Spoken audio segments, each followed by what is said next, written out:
တော်ခံစားချက်စကားပြန်မယ်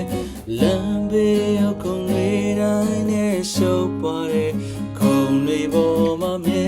သူကျွန်တော်နဲ့ရှိတယ်တွင်ငန်းတဲ့နေလေသူအားပေးပါတယ်ကွင်းရဲ့ Freddy လိုပဲတဲ့သူအားပေးပြန်နေ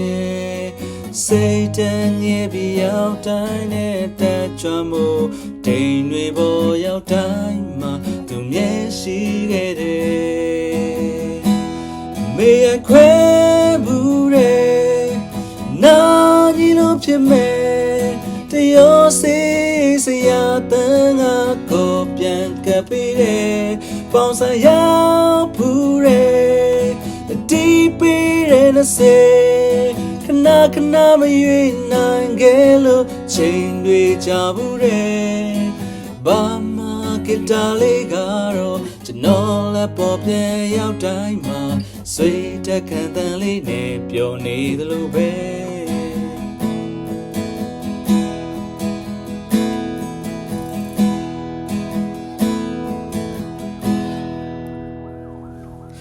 ရုပ်တရက်ကျွန်တော်ငယ်ရေးစားလက်ထပ်ပါတယ်ကျွန်တော်စိတ်တွေဟန်ချက်ပြဲဝေးထွက်လာခဲ့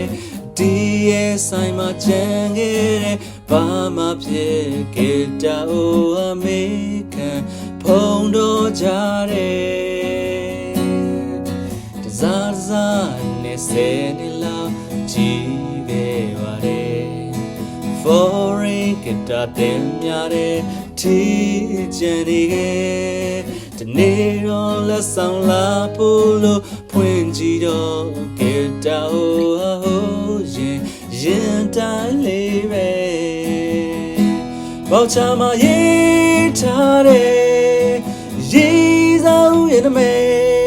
တနေ့ကမှနာရေးတဲ့ကျွန်တော်မြင်ခဲ့သေးတယ်Guitarလေးမှာခွဲလို့ပုံရိပ်ထားတယ်ရုပ်တရက်မျက်ရည်များက Guitar ပေါ်ချသွားခဲ့ဘာမှ Guitar လေးကတော့ကျွန်တော်လည်းပေါ်ပြန်ရောက်တိုင်းမှာ